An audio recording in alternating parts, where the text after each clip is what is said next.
नमस्कार साथियों, एक्सरसाइज 1.5 विविध प्रश्नावली का क्वेश्चन नंबर 3 सॉल्व करेंगे। आपको एक फलन दिया है f such that r2r real number में एक फलन है और fx दिया है x square minus 3x plus 2।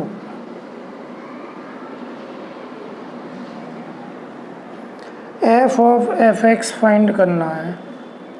f of fx question mark ज्ञात करना है। तो सॉल्व करेंगे f ऑफ fx। सबसे पहले इस fx का मान रखेंगे, तो fx का मान आपको दिया है x square minus 3x plus 2। अब मैंने आपको बताया था कि f3 निकालना है, तो f वाले फलन में x के स्थान पर 3 रखेंगे। अब आपको f(x square minus 3x plus 2) निकालना है, तो f वाले फलन में x के स्थान पर दोनों जगह x square minus 3x plus 2 रखेंगे। तो x के स्थान पर x square minus 3x plus 2 और होल स्क्वायर माइनस 3, x के स्थान पर x square minus 3x plus 2 और प्लस 2।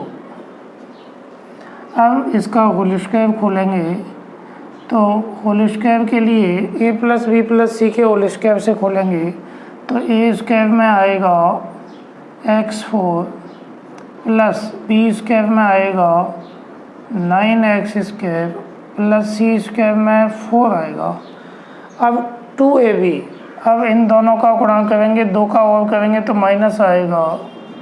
2ab 6x3 2bc, इन दोनों का इंटू अब 2 का और, तो माइनस के 3 दूनी 6 और 2 का और करेंगे तो 12x। 2ab 2bc 2ca, c और a का करेंगे और 2 का और करेंगे तो 2ac 4 प्लस के आएंगे, क्योंकि ये दोनों प्लस के हैं, तो 4x square a cube a square plus B square plus C square minus plus 2ab plus 2bc plus 2ca से इसको ओपन कर लिया। 3 का इंटू करेंगे 3x square plus 9x minus 6 plus 2। Solve करेंगे तो x4 आएगा, x3 आएगा माइनस 6x3, x स्क्वायर 9 और 4 13, 13 में से 3 घटाओगे तो प्लस के 10x स्क्वायर। x देखो 12 में से 9 घटाओगे तो माइनस 3x, और 4 और 2 6 प्लस के और 6 माइनस के कैंसिल हो गए। इस प्रकार प्रश्न का आंसर आ गया, प्रश्न सॉल्व हो गया।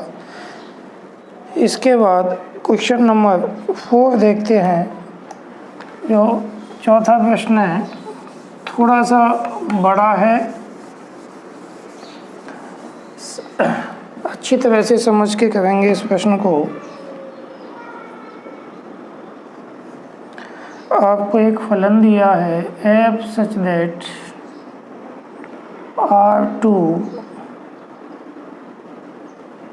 एक सेट है x belongs to r such that x less than 1 greater than minus 1। x छोटा है 1 से, x बड़ा है माइनस 1 से।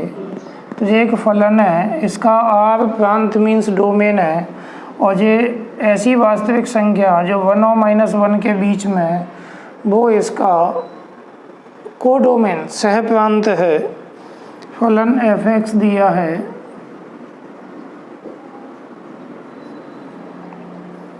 फलन fx equal x upon 1 plus mod x,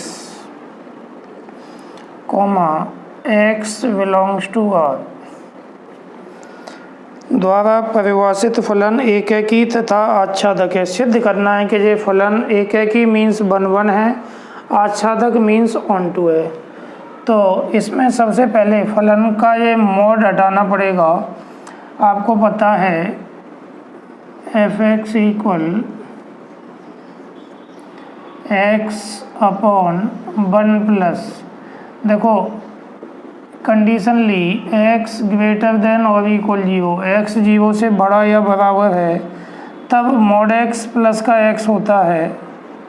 और दूसरी कंडीशन लेंगे x लेस देन 0 तब mod x माइनस x होता है, तो f(x) का मान आएगा 1x अपॉन 1 माइनस x।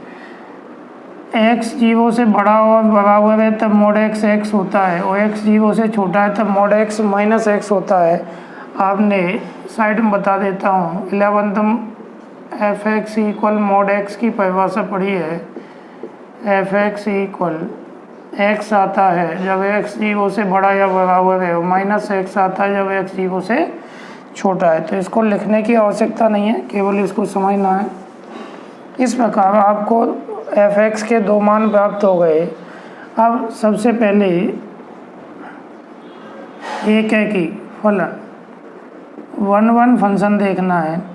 एकैकी फलन के लिए 4 स्थितियां बनेंगी। पहली स्थिति होगी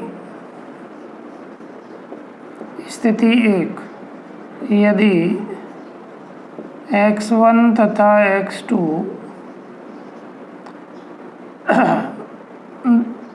दोनों धनात्मक हैं,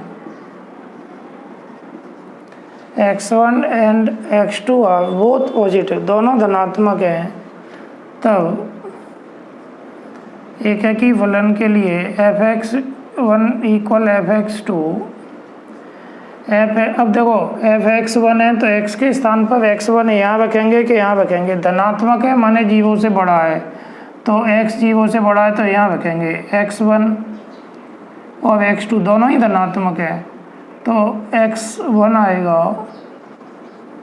अपॉन 1 प्लस x1, x2 रखोगे तो x2 upon 1 plus x2।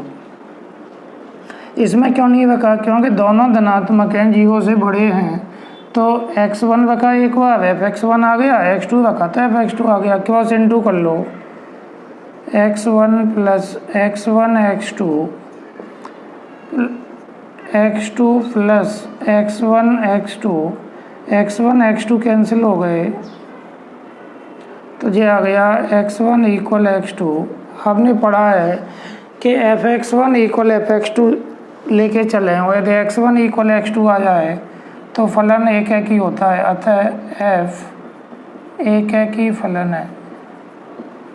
f is 1 function. अब इस स्थिति 2 के सेकंड आएगा, यदि x1 तथा x2 दोनों ऋणात्मक है, ऋणात्मक माने लेस देन 0, 0 से छोटे हैं, तब f(x1) इक्वल f(x2). अब आप ध्यान से देखो, 0 से छोटे में x1 भी इसी में आएगा, x2 भी इसी में आएगा, तो x1 upon 1 minus x1 equal x2 upon 1 minus x2। Cross into करोगे, x1 minus x1 x2 equal x2 minus x1 x2, x1 x2 cancel हो गया, x1 इक्वल x2, अतः f एकैकी फलन है। f is 1 function.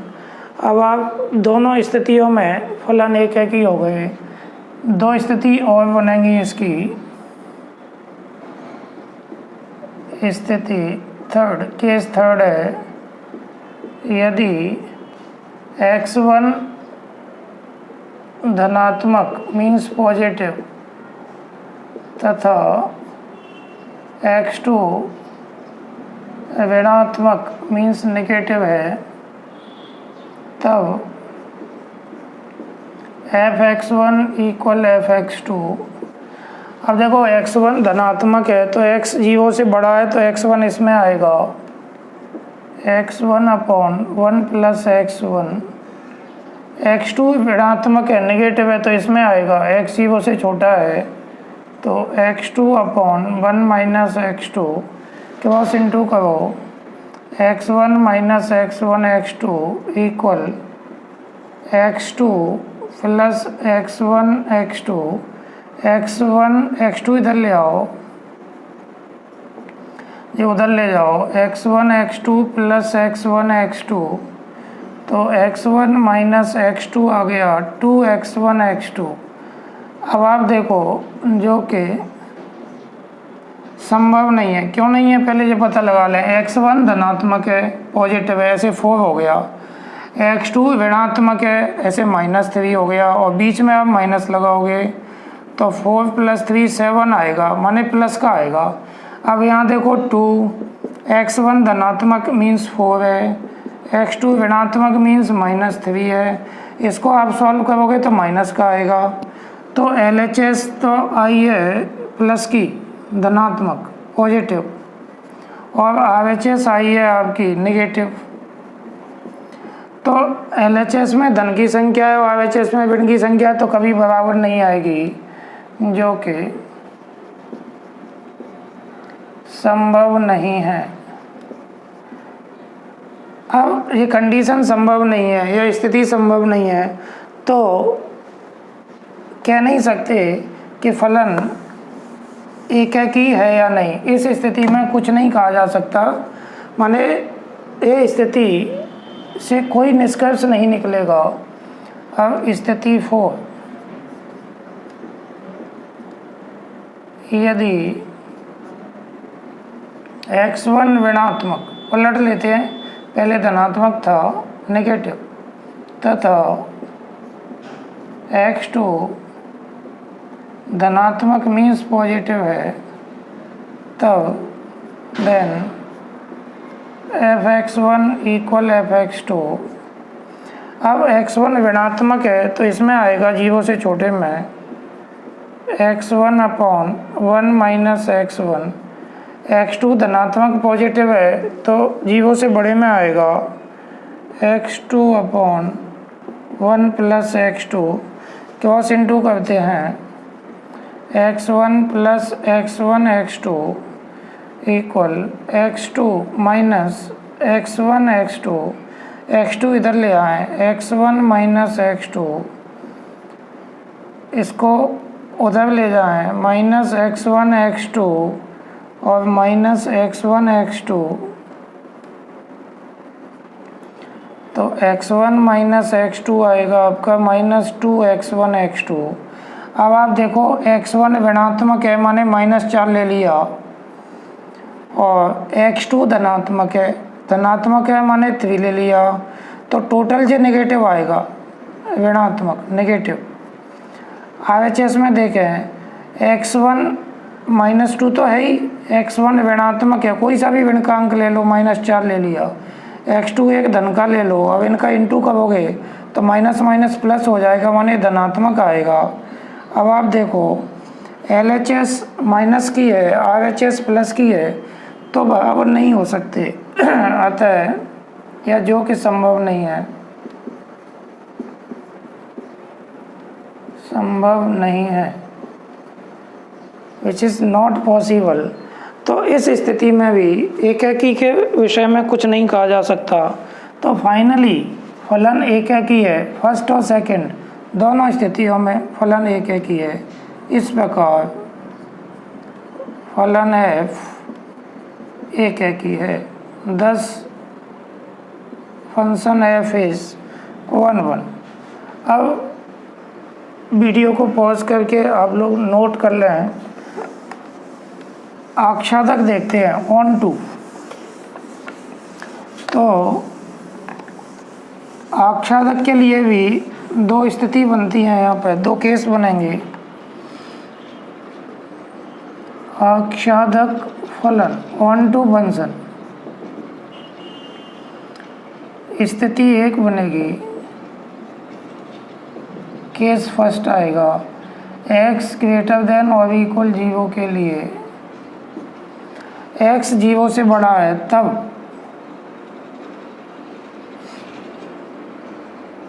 f(x) क्या होगा, f(x) x 0 से बड़ा है तब f(x) होगा x upon 1 plus x, f(x) को y मानते हैं तो y equal x upon 1 plus X cross into करके इसमें से x का मान निकालेंगे तो y plus X Y equal X, X Y minus X equal Y उधर गया तो माइनस वाई, एक्स कॉमन ले लिया y minus 1 equal minus Y, x equal minus Y upon Y minus 1, नीचे से माइनस कॉमन ले लिया तो 1 माइनस वाई आ गया, माइनस से माइनस कैंसिल हो गया तो x आ गया y अपॉन 1 माइनस वाई।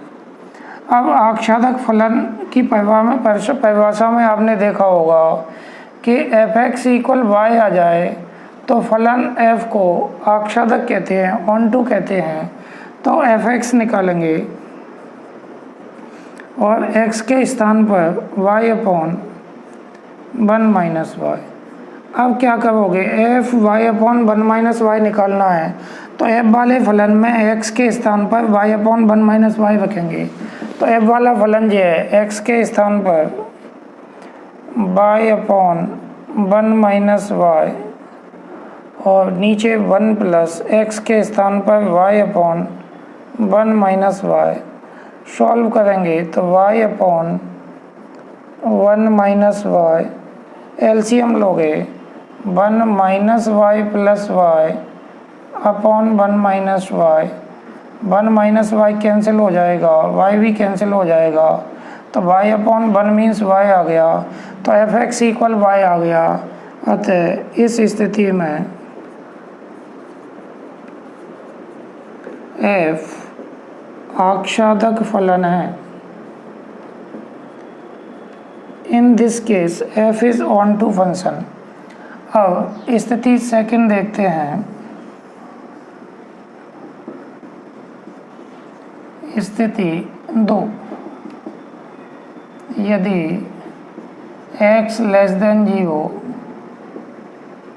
तब f(x) equal, x less then 0 के लिए f(x) दिया है x अपॉन 1 माइनस एक्स, इसको y लेट कर लेते हैं, y equal x upon 1 minus x, cross into करेंगे y minus Y x equal x, तो y equal x plus y x, x common ले लेंगे 1 प्लस वाई, तो x का मान आएगा y अपॉन 1 प्लस वाई। अब आपको f(x) निकालना है तो f(x) का मान है y upon 1 plus y, x का मान दिया गया y अपॉन 1 प्लस वाई। अब क्या करेंगे, आपको जो फलन f(x) दिया है x के स्थान पर y अपॉन 1 प्लस वाई रखेंगे, तो y अपॉन 1 प्लस वाई और 1 minus y upon 1 plus y, solve करेंगे तो y अपॉन 1 प्लस वाई, नीचे एलसीएम आएगा तो 1 plus y minus Y upon 1 plus y, 1 plus y से 1 प्लस वाई कैंसिल, y से y कैंसिल, तो y अपॉन 1 मीन्स y आ गया। अतः इस स्थिति में फलन f आक्षादक है। In this case function f is onto. इस प्रकार फाइनली इस प्रकार f एक आक्षादक फलन है, f is onto function. इस प्रकार प्रश्न 4 में जो फलन आपको दिया था उसे सिद्ध कर दिया कि एकाकी भी है और आच्छादक भी है। अगला प्रश्न 5 सॉल्व करते हैं।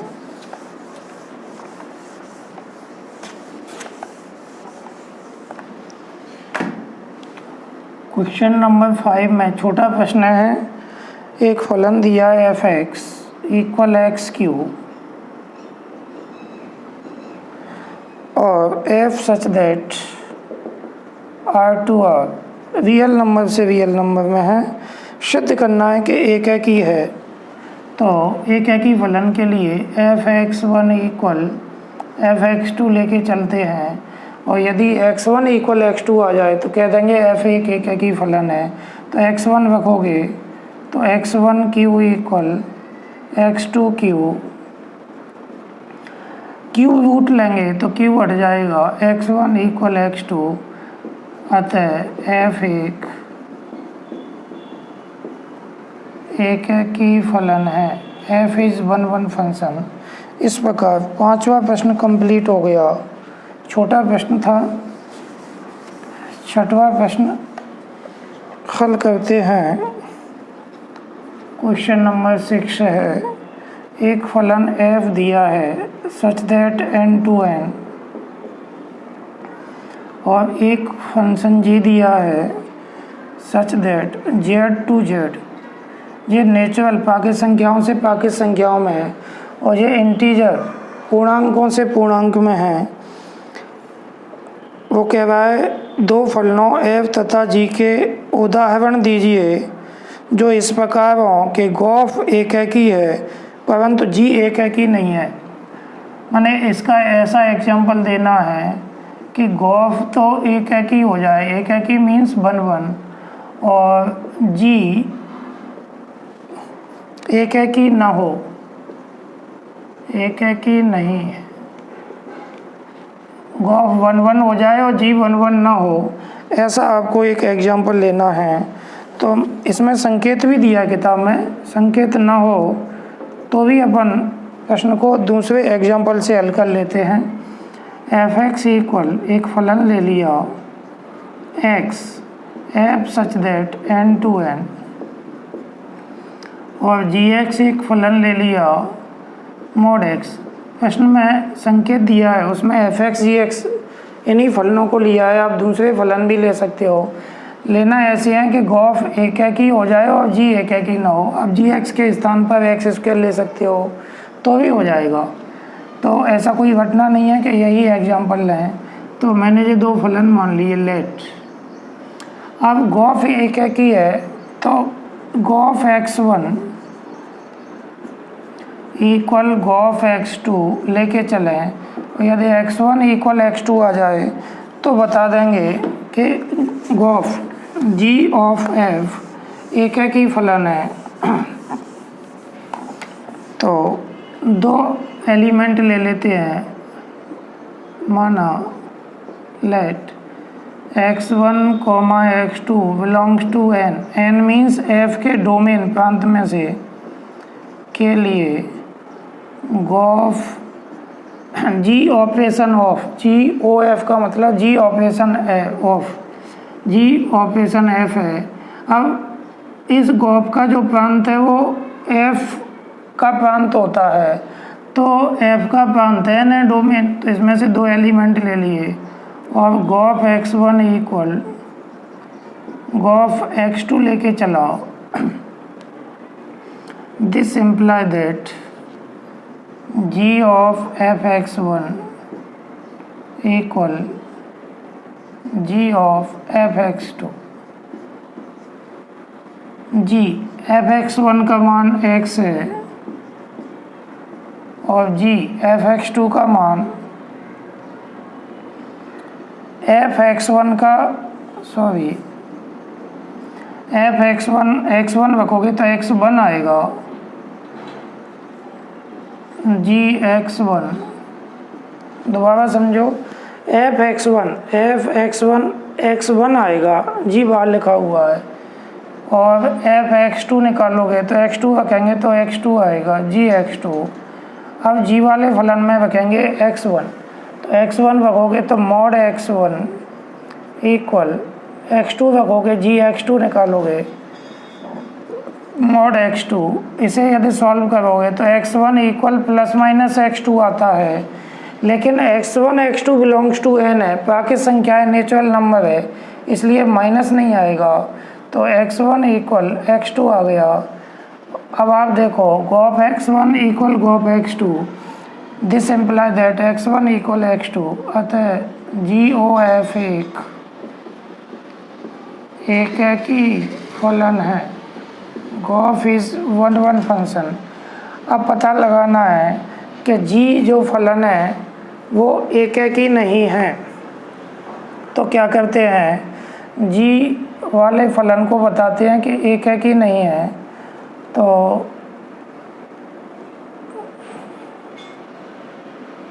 g वाला फलन है उन्हें gx इक्वल मॉड x। अब मैंने g1 निकाला तो मॉड 1 आएगा, और 1 का मॉड 1 होता है। g-1 निकाला तो मॉड -1 आएगा, तो -1 का मॉड भी 1 होता है। तो यहाँ देखो x के अवयव तो अलग अलग हैं लेकिन प्रतिबिंब समान है। यहाँ 1 नॉट इक्वल -1, अवयव अलग अलग हैं लेकिन ये 1 और -1 कहाँ से आएंगे, g के प्रांत में से आएंगे, डोमेन में से, और g का प्रांत z है, तो यहाँ लिख सकते हैं 1, -1 बिलोंग्स टू z के लिए। लेकिन g1 इक्वल g-1। अब आप देखो अवयव अलग अलग हैं लेकिन प्रतिबिंब समान है, तो अलग अलग अवयवों का यदि अलग अलग प्रतिबिंब है तो उसे एक ही फलन कहते हैं, लेकिन अलग अलग अवयवों का प्रतिबिंब यदि एक ही है तो वो फलन एक ही नहीं होता। अतः g एक ही फलन नहीं है, g is not one function. इस प्रकार प्रश्न 6 कंप्लीट हो गया।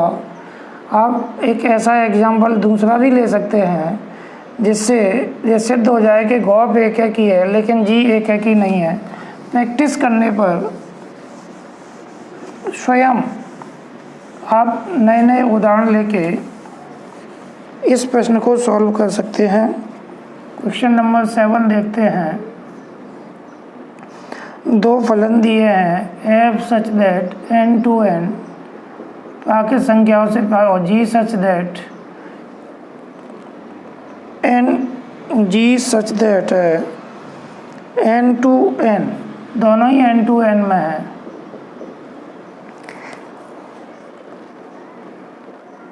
के उदाहरण दीजिए जो इस प्रकार हों कि गॉफ आच्छादक है।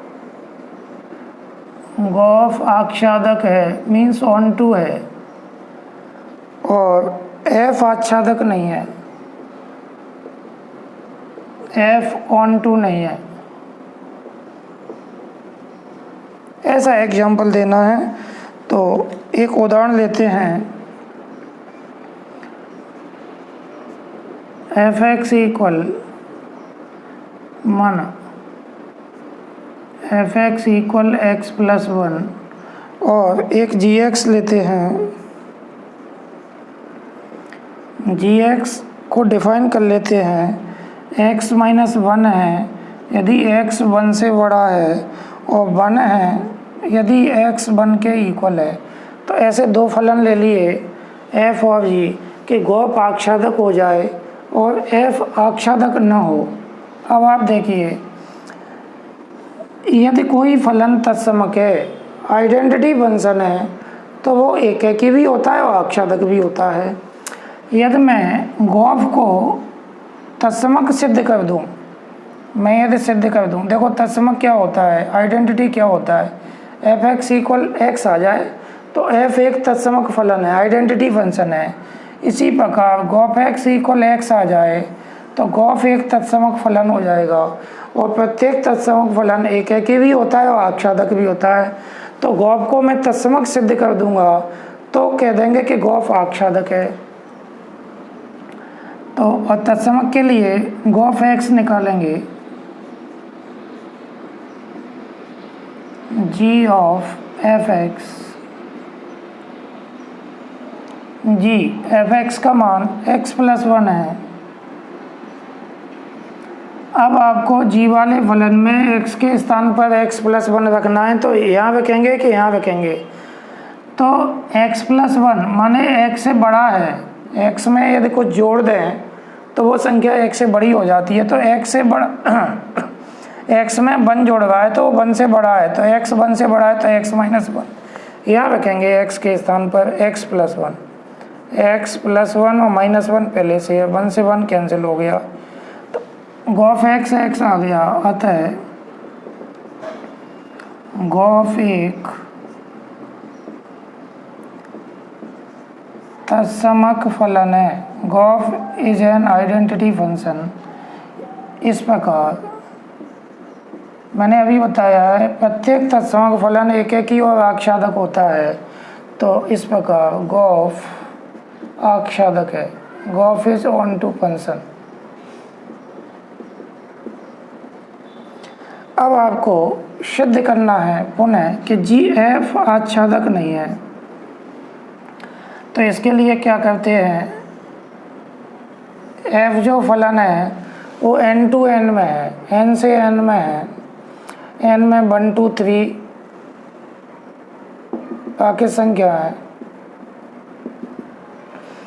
अब आपने 1 रखा है एफ वाले फलन में, x के स्थान पे 1 रखेंगे तो 1 + 1 2 आएगा, माने 1 का प्रतिबिंब 2 है, 1 की इमेज 2 है। 2 रखोगे तो 2 + 1 2 का प्रतिबिंब 3 है, 3 रखोगे तो 3 + 1 तो 3 का प्रतिबिंब यहाँ 4 होगा। तो आप देखो ये 1 कभी नहीं आएगा, माने 1 ये प्रांत है और ये है क्षयप्रांत, डोमेन और कोडोमेन। तो जो 1 क्षयप्रांत का अवयव है वो प्रांत के किसी अवयव का प्रतिबिंब नहीं है, तो f आच्छादक नहीं है, क्योंकि क्षयप्रांत का प्रत्येक अवयव प्रांत के किसी न किसी अवयव का प्रतिबिंब होना चाहिए, लेकिन 1 प्रांत के किसी अवयव का प्रतिबिंब नहीं है।